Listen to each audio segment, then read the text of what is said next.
morning. Today we're gonna look at hydraulics. So let me share my screen. We're gonna look at hydraulics. So let's first look at the notes here, the PowerPoint notes. So hydraulics is divided into two topics, the hydraulic press as well as work done against pressure and work done against the height. So we're first gonna look at the hydraulic press. When we complete the topic, you should be able to briefly describe the principle of hydraulic presses and draw a diagram of a hydraulic press, a simple diagram. Then we will do calculations on hydraulic presses. So what are hydraulics? It's basically moving something by means of a liquid that is under pressure. So it can be oil or it can be water that is under pressure.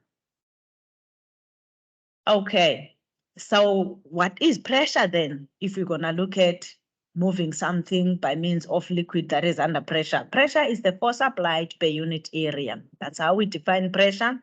And that is the general formula for pressure. Pressure is force over area. And then it is measured in pascals. Pressure is measured in pascals, capital letter P and small letter A. What is a pascal? A pascal is defined as the SI unit of pressure, which is equivalent to 1 Newton per square meter. Then in N2, we looked at a whole lot of hydrostatic laws, and one of them was Pascal's principle of Pascal's law. So what we are going to do today, doing calculations on a hydraulic press, we're going to apply Pascal's law, which states that if pressure is exerted on the surface of the liquid, the pressure will be transmitted in every direction with the same magnitude. So this is the diagram of a simple hydraulic press. So a hydraulic press basically has two cylinders, the large one and the smaller one. The smaller one is the plunger piston and the bigger one is the ram piston. Inside here, you have the hydraulic fluid, whatever it is. So you apply pressure on your plunger piston, it moves the liquid and it pushes up the ram piston. So what you want to lift will be the side where you see the W, the weight, and you apply the force this side on the plunger. So this is just a sign sketch, shows that when you apply pressure here of 1 Newton in this area, the same amount of pressure will be received to the side of the ram. And this one just shows that shows the lever as well, because to apply the pressure on the plunger, you normally will use a lever. So you apply an effort on the lever, and due to the mechanical advantage, you will achieve a greater force here on the plunger. So the force that pushes down the plunger will be much greater than the effort you applied on the lever. Same here, the force that is pushed down or that is applied on the plunger piston will actually be smaller compared to the weight you can lift on the ram. That's the whole purpose of using this machine. You want to lift a larger force here, the side. So again, that just shows that this is the handle, your lever. This is the plunger piston that you push up and down. You pump up and down the lever. And then that is the ram piston. This is the high pressure oil that's inside. Okay. So in doing calculations on a hydraulic press, we are going to use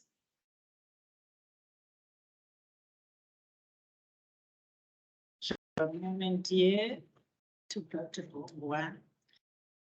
We are going to use a certain principles.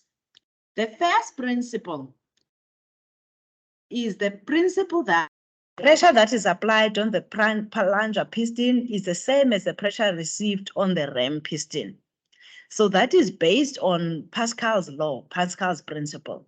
So if we write that down in symbols, it will look like this. The pressure applied on the ram piston will be the same as the pressure received on the plunger system. Sorry, the pressure applied on the plunger piston will be the same as the pressure received by the ram piston.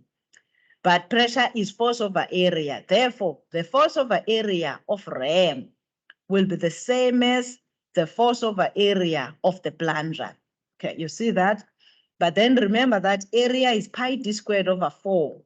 So that means the force over pi d squared over 4 of rem equals to the force over pi d squared over 4 of the plunger. But if you have them like that, the pi and the 4 will cancel out the pi and the 4 on the other side. So you're going to end up with that.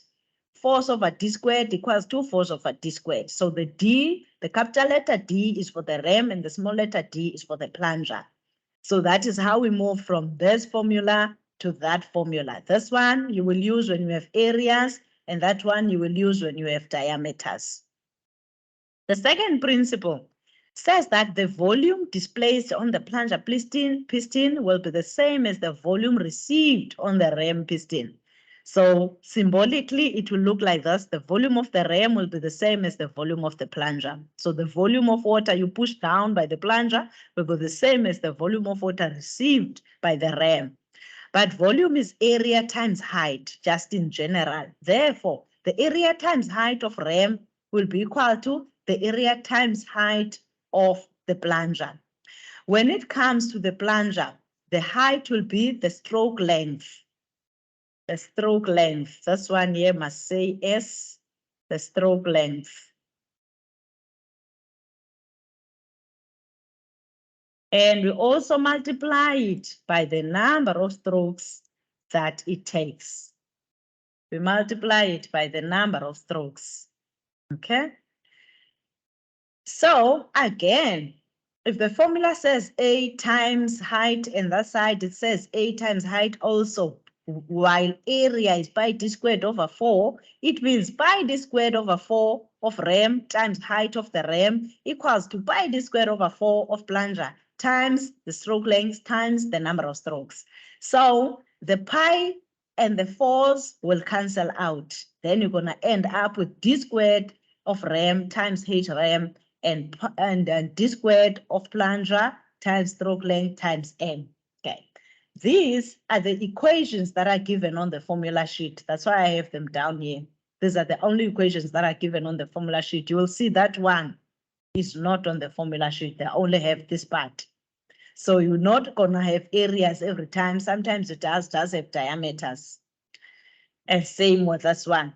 So they give this one with the areas, but not that one with the diameter. So either you use an area or the diameter. And the last principle is that the mechanical advantage is work delivered over work supplied. So this will work for the machine and also for the lever system. If you look at just the machine, if you just look at the machine, let me have the slide over here.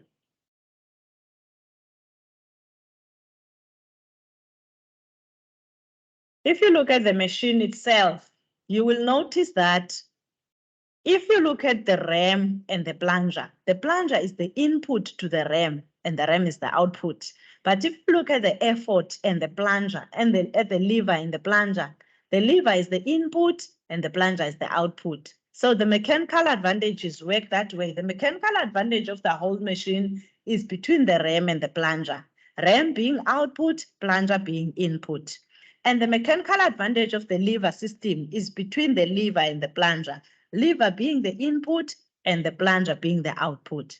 So the small letter F there is the force applied on the effort, on the lever, which we refer to as the effort.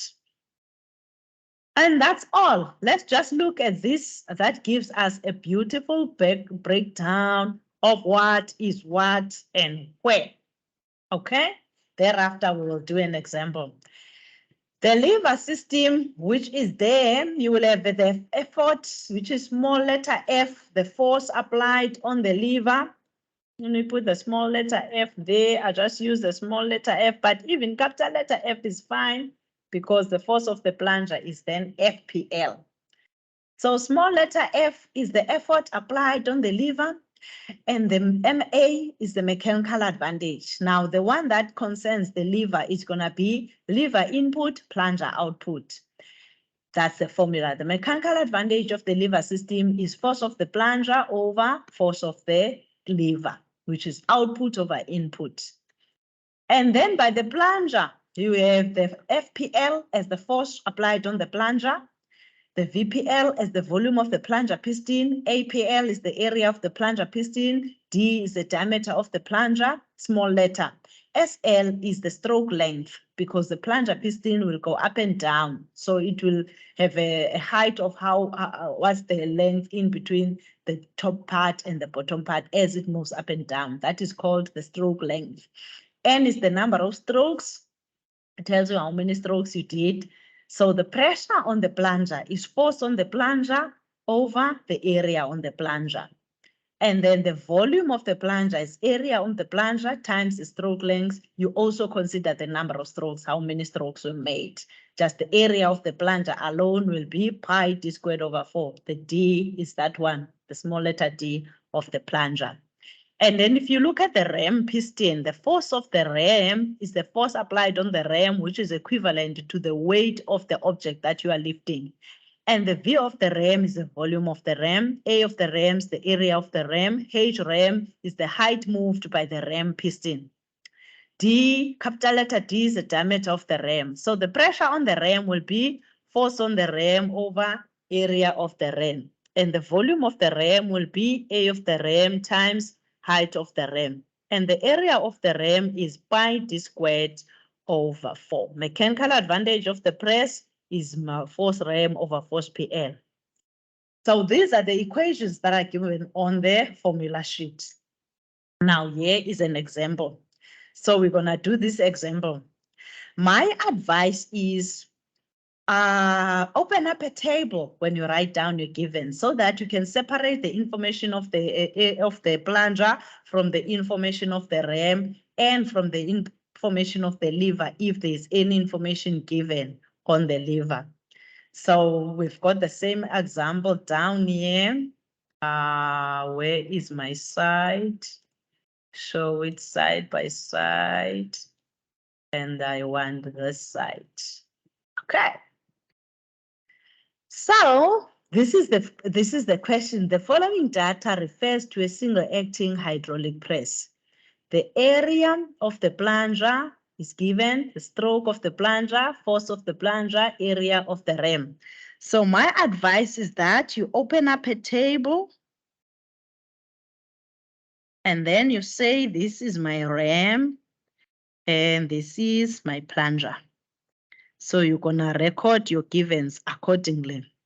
So the first thing we have here is the area of the plunger, which is APL. It's given as 0.05 square meters.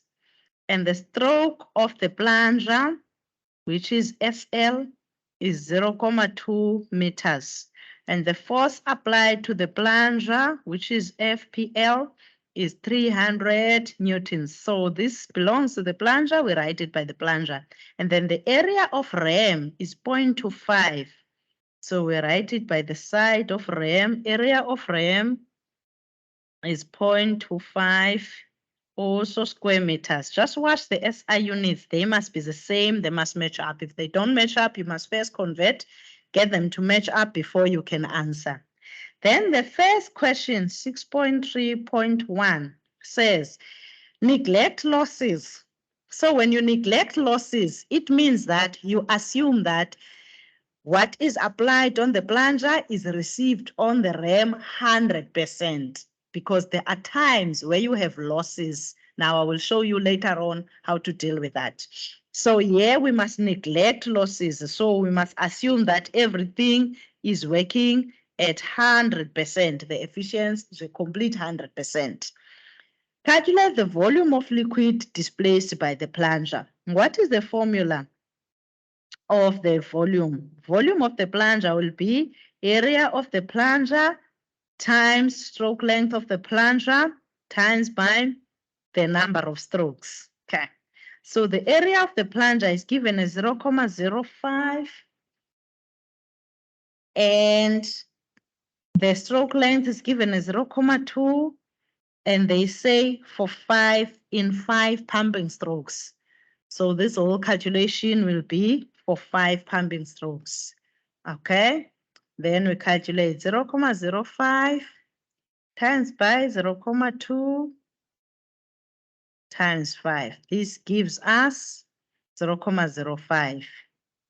0.05. Now this is volume, it's going to be in cubic meters.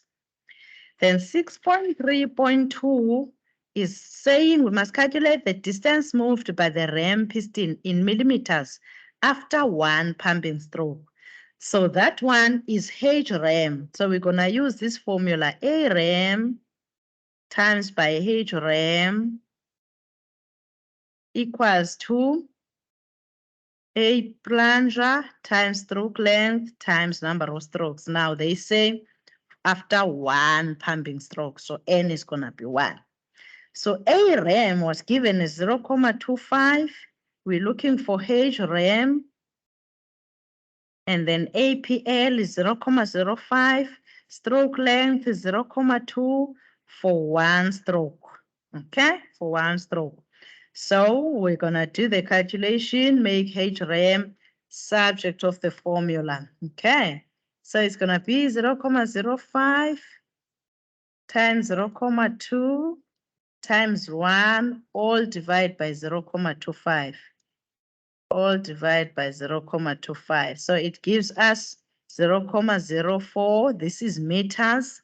Then we convert it to millimeters and it gives us 40 millimeters. We're converting it because they asked us to give the answer in millimeters. They asked us. Then the last question, 6.3.3 is the force exerted by the ram. They want F ram. So the formula, we can use this formula that says there's a formula, F ram over A ram equals to FPL over APL. We can use that formula. So let's go back here. Let's go back here. The formula says F ram over A ram equals 2 FPL over APL. From that principle that says pressure of the ram equals to pressure of the plunger, but pressure is force over area. So we want to make F ram subject of the formula. So we're going to do that. A ram is 0.25. FPL, that's equal. FPL is what? Is 300. And APL is what? Is 0.05. So these will multiply by 0.25 both sides to get rid of this 0.25 here. So F ram will be equal to 300 divided by 0.05. 300 divided by 0.05 times by 0.25. What's happening? 300 divided by 0.05 times by 0.25. 300, I don't know what's happening here. 300 divided by 0.5 times by 0.25. It gives us 1500 newtons. That's the force on the ram. Yes, that's the force on the ram. 0.05 times by 0.25. Yes, that's 15. All right, so we're done with this example. Let's look at another example. I think this one is from the book. Okay. So this is the example we have on Student Hub, the textbook. On the hydraulic press had a plunger diameter. Let's read it here, it's more clearer here. Hydraulic press has a plunger diameter of 25 millimeters. The force acting on the plunger is 6 newtons, while the ram has a diameter of 120. calculate the mass in kilograms that can be raised. Okay, so let's come back here. Let's first write down the givens. So I said tabulate your givens. Have your ram and your plunger. It makes it so simple when you tabulate your given. So the plunger diameter is 25 millimeters. The force acting on the plunger is 60. The force of the plunger is 60. And the ram has a diameter of 120. The ram has a diameter of 120 millimeters. Then first question A, calculate the mass in kilograms. So to get this mass, we have to get F ram because F ram is the weight, it's mass times gravity, okay? And remember that gravity is 9.8. So if we get the F ram, then we can get that mass. How can we get F ram? We can use a formula that says F ram. Because now we have diameters, we're going to choose the one that says d squared, not a squared, equals to FPL over small d squared. And then we can multiply by d squared both sides to make F ram subject of the formula. D squared, d squared. So that cancels that one. Then F ram equals to FPL, which is 60, over d squared, which is 25. We square that. And times by the d squared of ram, which is 120, we square that. Okay. So our formula will then have 60 divided by 25, we square that, times by 120, we square that. So it gives us 1382.4 newtons. And then we are substituted there. 1382.4 newtons equals to mg, and g is 9.8. So this divided by 9.8 is going to give us the mass in kilograms. This answer divided by 9.8 gives us the mass in kilograms, which is 141.0061 kilograms. That's the mass. Okay. And then what next? The next thing, we must calculate the pressure in the fluid. That is question B. To calculate pressure, you use force over area. Okay. I would use plunger because both were given the area of plunger and force of plunger. Okay. So the force was 60 and the area is pi d squared over 4. So now the d must be meters, not millimeters anymore, because we want the area to come in square meters, so the pressure can come in pascals. So this is 0.25. This is 25 divided by 1,000 gives us 0.025. That's the diameter. You square it, divide by 4. It wasn't necessary to convert there because you have millimeters over millimeters. They're going to cancel out anyway. So this area is pi times by 0.025, square that all over 4. So the area alone is 4.9087 times 10 to the power minus 4. That's how it came. So we're going to divide that by 60. So 60 divided by pi d squared 0.025 squared over 4.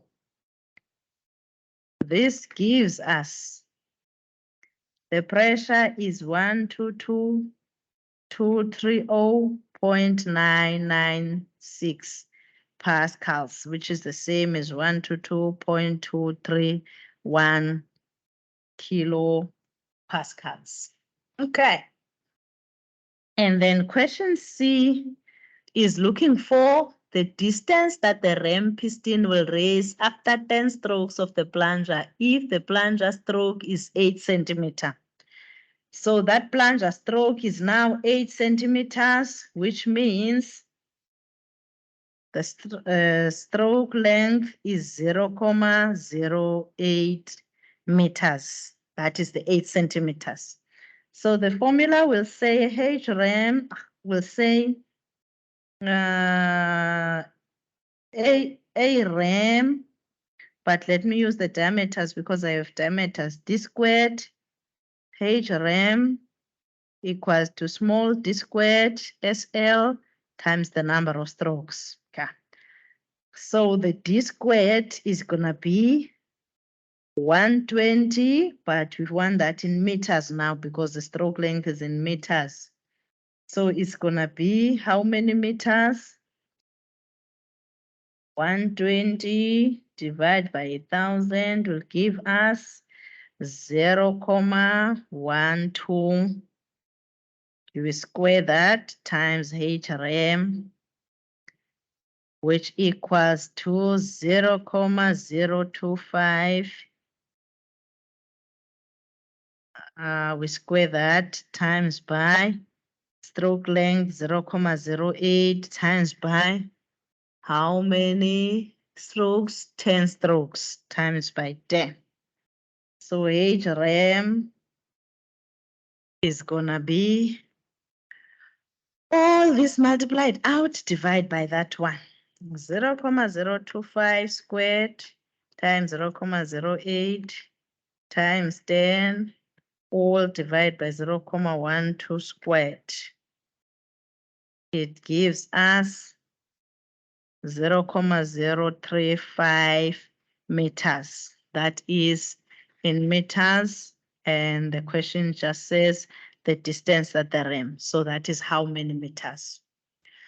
Okay, thank you. I think let's separate the example whereby you have some efficiencies. Let's not put it together on here.